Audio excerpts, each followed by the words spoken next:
recorder has been recovered with 28 hours from the incident site in Ahmedabad by AAIB. This marks an important step forward in the investigation and will aid the inquiry into the incident. I'm happy because if the flight data recorder was not being found, they would have been a hell to pay because they cannot go anywhere until a party wants to remove it from there.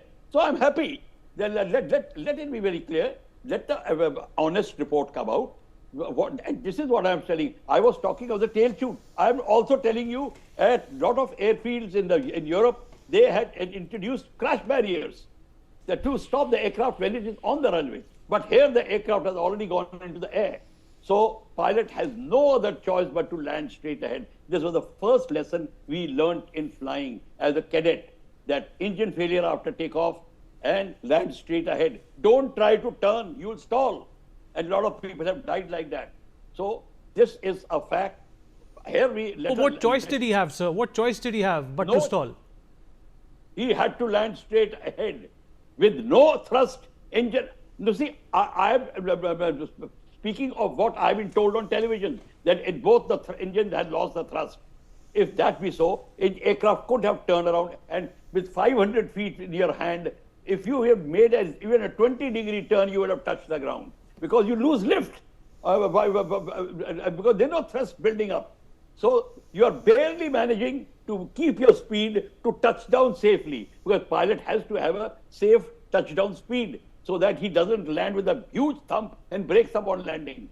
So that is what the pilot has to do. So he has to gingerly put down the aircraft and then hope like hell that he does not hit any wall or tree or building. But unfortunately, everything was there on his path.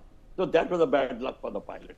This is what the thing. He couldn't have done anything. Let me tell you, if anybody can challenge me on that, I would like to hear. Pilot, things are out of his hand. He couldn't have done anything. Yes, if he had a tail shoot, then he couldn't have done anything because he is in the air.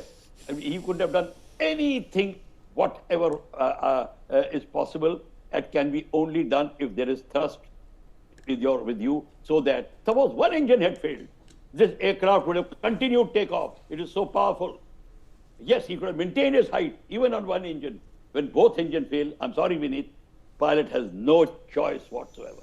But had he been on height, say about 10,000, 15,000, then he would have continued to lose the trade of his height for speed to maintain the flying speed, turn around and come into an emergency landing, a forced landing, which is the rarest of the rare, but it was done on the river side as you had seen before. And people do belly landing for that. With the undercarriage up, they do a belly landing on the side of the runway. Or if they can put a foam on the runway, then they can land on the foam. That can be done, but that is very far-fetched. No aircraft have landed without engine, but they've never turned around to align like we practice in forced landing. So that is not possible. So Vineet, these are the things which we have to talk. The general manager or the chairman of Air India was with you talking, Mr. Bhatnagar. I agree that Air India has a very good name, absolutely.